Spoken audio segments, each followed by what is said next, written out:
warahmatullahi wabarakatuh. Perkenalkan, nama saya Sipan Nurlatif Istiqomah dengan NIM 21110375. Baik, di sini saya akan mempresentasikan proposal penelitian saya dengan judul Implementasi Sistem Pendukung Keputusan Pemilihan Siswa Berprestasi menggunakan metode Composite Performance Index atau CPI di SMK Penida 1 Katapang. Baik, untuk yang pertama di sini ada latar belakang.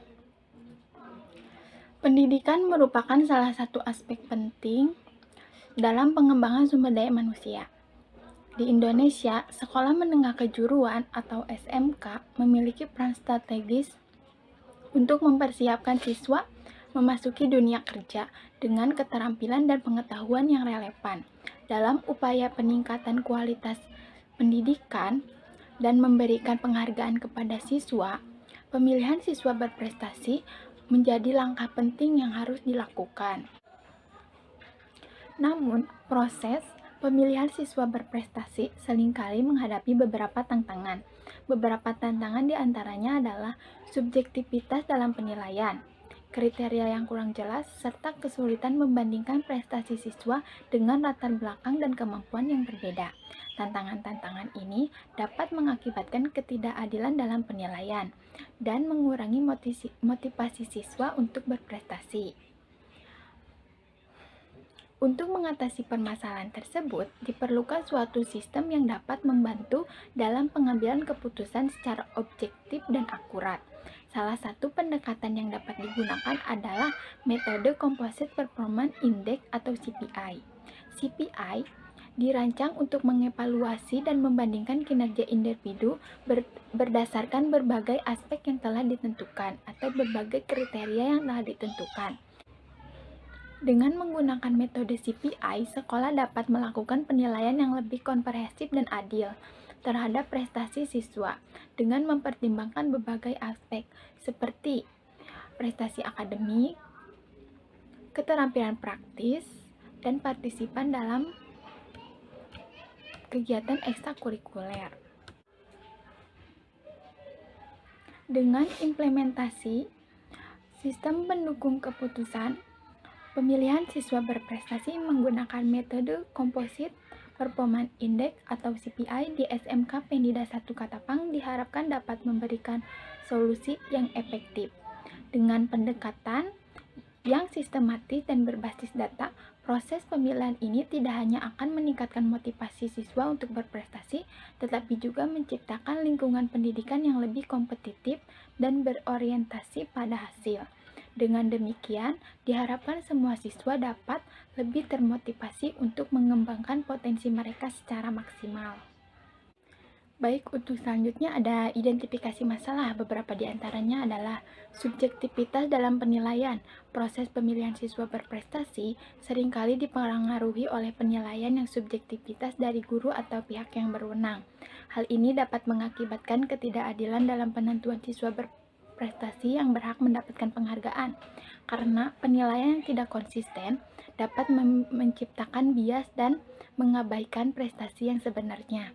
Lalu yang kedua ada kriteria yang tidak jelas. Kurangnya kriteria yang jelas dan terukur dalam penilaian prestasi siswa menyebabkan kebingungan dan ketidakpastian, baik bagi guru maupun siswa. Tanpa adanya pedoman yang jelas, sulit untuk menentukan siapa yang layak disebut sebagai siswa berprestasi, sehingga proses pemilihan menjadi tidak transparan dan dapat merugikan siswa yang berpotensi. Yang ketiga ada kesulitan dalam membandingkan prestasi siswa yang memiliki latar belakang dan prestasi yang berbeda-beda. Perbedaan ini menyulitkan pihak sekolah untuk melakukan perbandingan yang adil dan objektif antara siswa satu dengan siswa yang lainnya. Tanpa adanya metode yang sistematis, evaluasi prestasi siswa menjadi tidak akurat dan dapat mengabaikan potensi yang dimiliki oleh masing-masing siswa. Baik, selanjutnya ada batasan masalah. Penilaian ini akan membatasi fokus pada identifikasi dan analisis faktor-faktor yang menyebabkan subjektivitas dalam penilaian siswa berprestasi. Yang kedua, penelitian ini akan mengkaji kriteria yang digunakan dalam pemilihan siswa berprestasi, termasuk kejelasan relevansi dan penerapan kriteria tersebut dalam konteks sekolah menengah kejuruan. Penelitian ini tidak akan membahas kriteria di luar konteks pendidikan kejuruan. Yang ketiga ada ruang lingkup penelitian. Ini juga akan dibatasi pada satu SMK, yaitu SMK Pendida 1 Katapang, sehingga hasil penelitian dapat lebih terfokus dan relevan. Baik, selanjutnya ada tujuan dan kegunaan penelitian. Yang pertama ada tujuan. Penelitian ini bertujuan untuk menganalisa kinerja siswa di SMK Pendida 1 Katapang dengan menggunakan metode Composite Performance Index atau CPI. Tujuan ini diharapkan dapat membantu dalam mengidentifikasi siswa berprestasi secara lebih objektif dan komprehensif, serta mengurangi subjektivitas dalam penilaian. Lalu yang kedua adalah untuk mengembangkan sistem penilaian yang lebih efektif dan efisien untuk dalam pemilihan siswa berprestasi di SMK Pendida 1 Katapang, sehingga memberikan gambaran yang lebih akurat mengenai kemampuan dan potensi siswa. Lalu yang kedua ada kegunaan penelitian. Yang pertama bagi sekolah. Penelitian ini diharapkan dapat menjadi acuan bagi pihak sekolah dalam menentukan kriteria dan metode pemilihan siswa berprestasi yang lebih adil dan transparan. Lalu yang kedua, bagi siswa, penelitian ini dapat memberikan informasi yang berguna bagi siswa untuk memahami kriteria penilaian yang digunakan dalam pemilihan siswa berprestasi di sekolah tersebut, sehingga mereka dapat lebih termotivasi untuk meningkatkan kinerja akademik maupun non-akademik. Ya, lalu yang terakhir adalah untuk bagi peneliti, yaitu saya sendiri. Penelitian ini memberikan kesempatan bagi saya untuk memperdalam pemahaman tentang metode Composite Performance Index atau CPI, khususnya dalam konteks pemilihan siswa berprestasi. Baik, selanjutnya ada metodologi penelitian. Penelitian ini menggunakan metode penelitian kuantitatif dengan pendekatan deskriptif. Metode penelitian kuantitatif bertujuan untuk mengukur variabel-variabel yang ada dan menganalisa hubungan antara variabel tersebut. Pendekatan deskriptif dalam penelitian ini digunakan untuk menggambarkan kondisi yang ada, serta memberikan informasi yang jelas mengenai sistem keputusan yang diimplementasikan dalam pemilihan siswa berprestasi. Dalam penelitian ini ada beberapa langkah-langkah yang digunakan untuk mengumpulkan data, diantaranya wawancara. Melakukan wawancara dengan guru untuk mendapatkan informasi tambahan mengenai prestasi siswa, terutama aspek sikap dan keterampilan. Lalu ada pengumpulan data sekunder, mengumpulkan data dari dokumen resmi sekolah seperti nama siswa, kehadiran dan laporan nilai. Lalu yang ketiga dengan observasi, dengan mengamati langsung proses pemilihan siswa berprestasi di SMK Pendida 1 Katapang, mencatat prosedur yang diikuti, lalu kriteria yang digunakan apa saja dan bagaimana keputusan yang diambil. Lalu yang terakhir ada studi literatur. Studi literatur digunakan untuk mengkaji teori-teori dan penelitian sebelumnya yang berkaitan dengan sistem pendukung keputusan pemilihan siswa berprestasi dengan metode CPI, dan mencari informasi atau referensi dari jurnal, buku, bahkan artikel yang relevan yang memperkuat landasan teori dan memberikan perspektif yang lebih luas tentang topik yang diteliti. Lalu ada objek dan penelitian. Objek penelitian ini adalah siswa-siswi di SMK Pendida 1 Katapang yang terdaftar pada tahun ajaran tertentu. Yang kedua ada waktu penelitian. Penelitian ini dilakukan selama kurang lebih 1 bulan dengan timeline sebagai berikut. Pertemuan 13 pada tanggal 8 sampai 14 Januari, yaitu menentukan judul, penyusunan laporan, menentukan tujuan dan ruang lingkup, mengumpulkan dan membaca literatur terkait sistem pendukung keputusan pemilihan siswa berprestasi. Lalu pada pertemuan 14, tepatnya tanggal 15 Januari sampai 21 Januari, yaitu melakukan wawancara dengan guru terkait, melakukan observasi ke sekolah, mengumpulkan dokumen dan data siswa, lalu menyusun kembali proposal penelitian ini. Lalu pertemuan 15 yaitu 22 Januari sampai 28 Januari, mengelola dan menganalisa data yang telah dikumpulkan, menyusunan laporan kembali dan menyiapkan PPT dan tag video ini. Lalu pertemuan 16 yaitu pengiriman tugas. Baik, selanjutnya kita masuk ke landasan teori. Yang pertama ada CPI atau Composite Performance Index. Metode CPI merupakan pendekatan yang berdasarkan indeks gabungan, di mana pendekatan ini dapat melakukan penilaian serta penyusunan ranking alternatif dari beberapa alternatif. Metode CPI ini menjadi salah satu metode dalam penentuan keputusan yang berbasis indeks kinerja. Pendekatan ini bermanfaat untuk menentukan alternatif yang didasari pada kriteria yang tidak seragam. Hal ini dikarenakan kriteria tersebut mempunyai sifat yang berbeda, yakni tren positif dan tren negatif. Pada pendekatan ini, solusi terbaik didapatkan dari sejumlah kriteria dan alternatif dengan karakteristik dan sifat yang berbeda. Implementasi metode CPI melalui beberapa tahap, diantaranya yaitu mengidentifikasi sifat kriteria. Tahapan pertama yakni melakukan identifikasi sifat kriteria. Apakah kriteria tersebut merupakan kriteria dengan tren positif atau dengan tren negatif. Lalu yang kedua adalah mentransformasikan nilai tren positif dan tren negatif. Untuk kriteria dengan tren positif, nilai minimum pada setiap kriteria ditransformasikan ke 100, sedangkan nilai lainnya ditransformasikan secara proporsional lebih tinggi. Sedangkan untuk kriteria dengan tren negatif, nilai minimum ditransformasikan ke 100, sedangkan nilai lainnya ditransformasikan lebih rendah. Yang ketiga adalah mencari atau menghitung nilai indeks alternatif selanjutnya.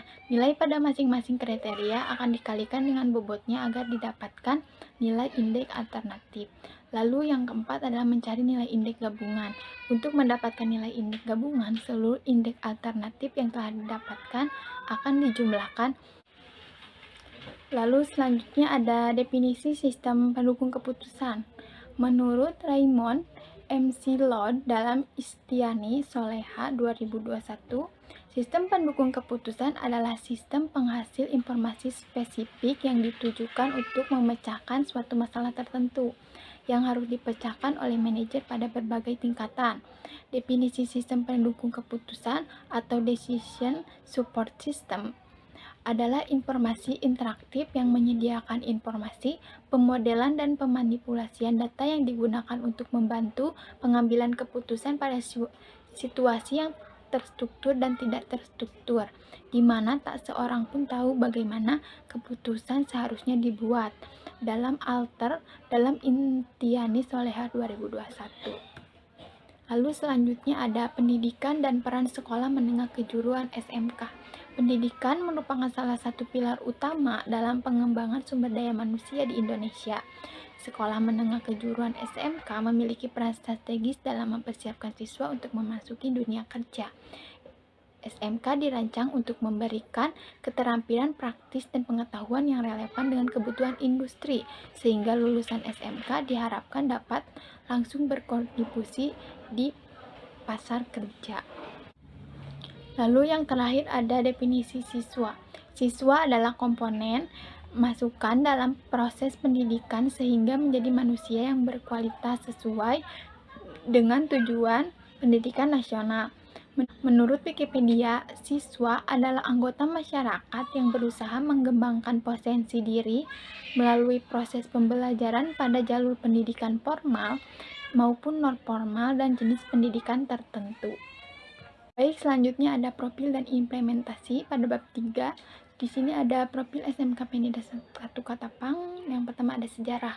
Sejarah SMK Penida 1 Katapang yang berlokasi di Jalan Terusan Kopo kilometer 13, nomor 247 Katapang, Kecamatan Katapang, Kabupaten Bandung, Provinsi Jawa Barat, merupakan sekolah menengah kejuruan swasta yang didirikan oleh yayasan dan berdiri sejak tahun 2000. SMK Penida 1 Katapang memiliki akreditasi B yang diperoleh pada tanggal 21 bulan 1 2019. Selanjutnya ada visi misi SMK Penida 1 Katapang.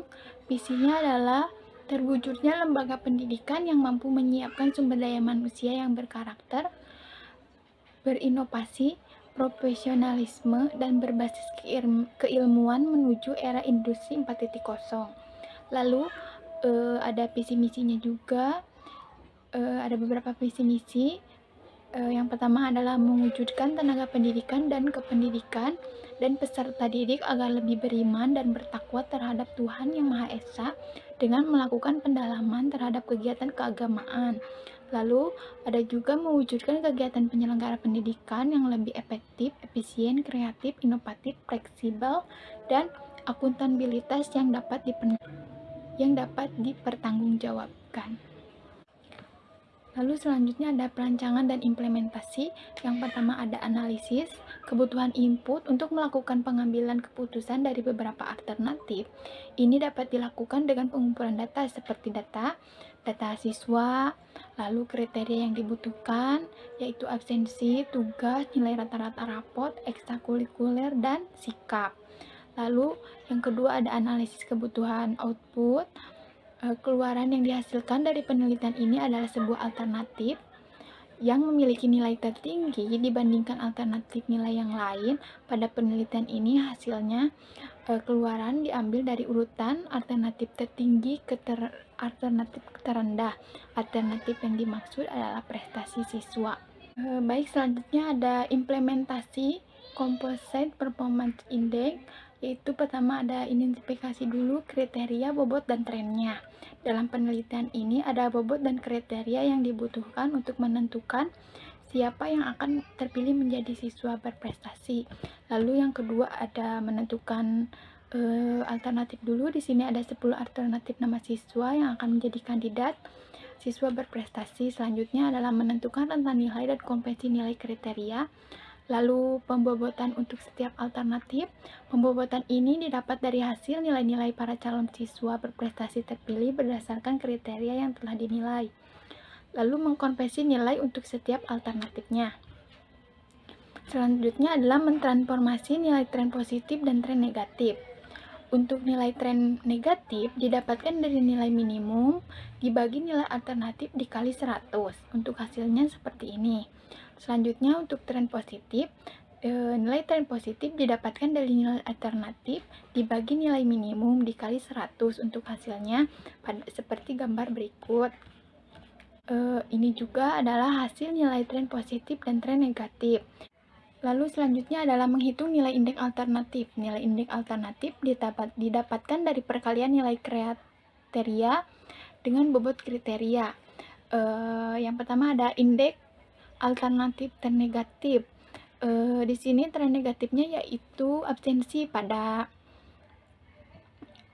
kode C1, yaitu alternatif absensi C1 itu bertren negatif dan berbobot 20. Jadi 100 dikali 0,2 sama dengan 20. Begitupun seterusnya, hasilnya seperti pada gambar absensi A1. Dan untuk indeks alternatif dan positif juga sama perkaliannya seperti yang di atas, hasilnya seperti ini. Lalu yang di bawah ini adalah hasil nilai indeks alternatif digabungkan. Lalu selanjutnya adalah menghitung nilai indeks gabungan. Nilai indeks gabungan didapatkan dari jumlah nilai indeks alternatif, yaitu semua ini yang 20, 50, 7,5, 26, dan 20 dijumlahkan semua dan hasilnya 154, 16667. Begitupun seterusnya dihasilkan nilai indeks gabungan seperti ini. Lalu selanjutnya adalah langkah terakhir adalah perankingan.